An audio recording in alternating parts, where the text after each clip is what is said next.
Assalamualaikum warahmatullahi wabarakatuh. Kali ini kita akan masuk ke salah satu subbab dari bunyi, yaitu adalah pemantulan bunyi. Pemantulan bunyi ini dapat dibedakan menjadi dua. Yang pertama adalah gema. Gema ini adalah bunyi pantul yang datang bersamaan setelah bunyi asli selesai. Contohnya adalah yang pertama suara saat berteriak di dalam gedung, dan yang kedua adalah suara pantulan saat berteriak di atas bukit. Nah, bisa digambarkan melalui gambar berikut ini, ya. Nah, gema ini tidak merusak bunyi aslinya, oke ya. Jadi gema itu bersifat tidak merusak bunyi asli. Nah, yang kedua adalah gaung.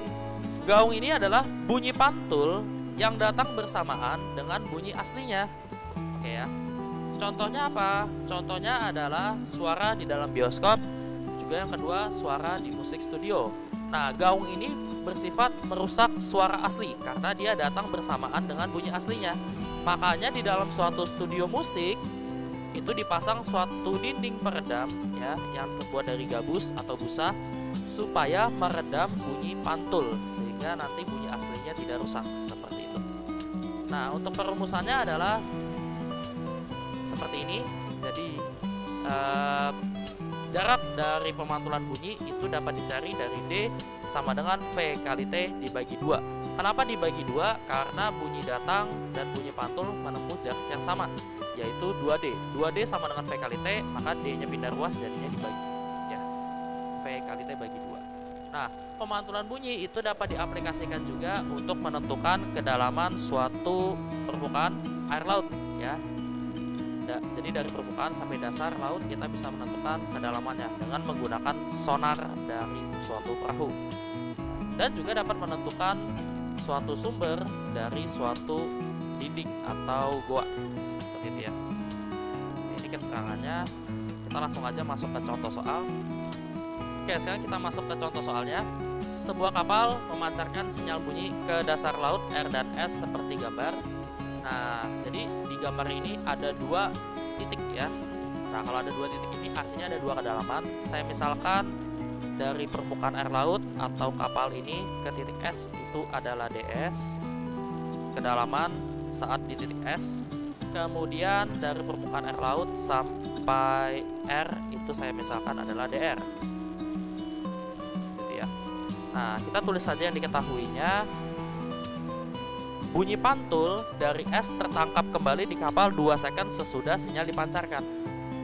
Artinya saat gelombang pantul dari titik S, ya, berarti waktu di S itu adalah 2 detik. 2 detik atau 2 second, ya. Kemudian bunyi pantul dari titik R tertangkap kembali di kapal 3 second. Ya, 3 second sesudah sinyal dipancarkan. Artinya dari sini terus dipantulkan kembali, ini menempuh waktu 3 detik ya. Jadi T di R itu adalah 3 detik. Nah, jika cepat rambat bunyi di air adalah 1500 meter per second. Nah, cepat rambat bunyi itu misalkan sebagai V ya, velocity 1500 meter per second. Yang ditanyakan adalah selisih kedalaman R dengan S adalah, jadi yang ditanyakan adalah selisih ya.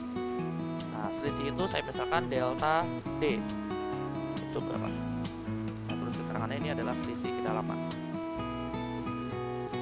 Oke, kita langsung jawab aja. Nah, karena menempuh waktu tempuh yang berbeda nih antara S dan R, artinya kedalamannya juga berbeda. Nah, kita cari dulu kedalaman di titik S sampai permukaan ya, dengan menggunakan persamaan DS sama dengan V kali T S dibagi 2. V-nya kita udah dapat tadi di soal adalah 1500 ya, karena ini di dalam air. Jadi cepat rambatnya adalah 1500 dikali dengan waktu di waktu pantul ya, yaitu adalah 2 dibagi dengan 2. Nah, ini bisa langsung dibagi aja atau coret 2 bagi 2 1, maka hasil kedalaman dari DS itu adalah 1500 meter. Sekarang kalau kita udah dapat kedalaman di S, sekarang kita mencari kedalaman di titik R ya.